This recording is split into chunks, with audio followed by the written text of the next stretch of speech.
ये रिजर्वेशन हटाओ आंदोलन का जो पूरा बेसिक आर्ग्यूमेंट है ना, ये काफी सरफेस लेवल्ड है। I might sound insane but even after belonging to an unreserved Brahmin category I support reservation, but yes उस फॉर्म में नहीं जो कि अभी चल रहा है, but something more inclusive, rational and honest. और ये लोग जो आपको आर्ग्यूमेंट दे रहे हैं ना कि देखो मैंने अपने दलित दोस्त के साथ पानी शेयर कर लिया, मतलब अब देश में जातिवाद नहीं है, ये बहुत ही सरफेस लेवल्ड और लिमिटेड पर्सपेक्टिव है। मतलब आप इस देश में कास्टिज्म की रियलिटी और डेप्थ को समझ ही नहीं पाए हैं। जातिवाद अगर खत्म हो गया है तो शेड्यूल कास्ट के अगेंस्ट आज भी 57,000 से भी ज्यादा एट्रोसिटीज के केसेस क्यों आते हैं? और ये सिर्फ रिपोर्टेड केसेस हैं। कितने केसेस तो अंडर द स्टडी चले जाते हैं। मध्य प्रदेश में एक दलित पर यूरिनेट क्यों कर दिया जाता है? यूपी में एक दलित को यूरिनेट करके चोरी का झूठा आरोप लगा के लिंच क्यों कर दिया जाता है? आए दिन ऑनर किलिंग और कास्ट बेस्ड वायलेंस की न्यूज इतनी कॉमन क्यों हो जाती है? सिर्फ अनटचेबिलिटी ही कास्टिज्म नहीं होता दोस्त। Forcing your superiority and pride to others is also a form of casteism.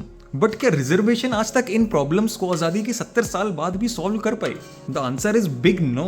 C reservation के साथ सबसे बड़ी प्रॉब्लम यही है कि इस पे कोई भी कैप नहीं है। मतलब अगर रिजर्वेशन का फायदा लेके कोई आईएएस बन भी जाता है तो उसकी आने वाली जनरेशंस को सारे प्रिविलेजेस होने के बाद भी रिजर्वेशन मिलता रहेगा, और इस कारण इससे रिजर्व्ड सीट किसकी जाएगी?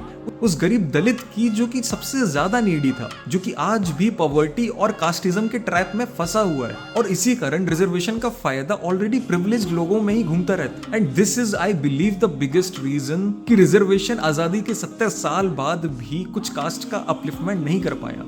एंड इसलिए सुप्रीम कोर्ट ने भी ईडब्ल्यूएस और ओबीसी एनसीएल की तरह एसटी/एससी कैटेगरी में भी क्रीमी लेयर का कॉन्सेप्ट इंट्रोड्यूस करने के लिए एडवाइस किया है। बट इसका सबसे बड़ा चैलेंज यही है कि किसी को भी इनकम बेस्ड सर्टिफिकेट ना मिले। इनकम बेस्ड सर्टिफिकेट मिलना भी उतना ही मुश्किल होना चाहिए जितना कि एक पासपोर्ट मिलना। एंड तभी आई बिलीव रिजर्वेशन का फायदा उन क्लासेस तक पहुंच पाएगा जो कि सच में डिजर्विंग है, और हम कॉन्स्टिट्यूशन में दिए गए इक्विटी के कॉन्सेप्ट को जस्टिफाई कर पाएंगे।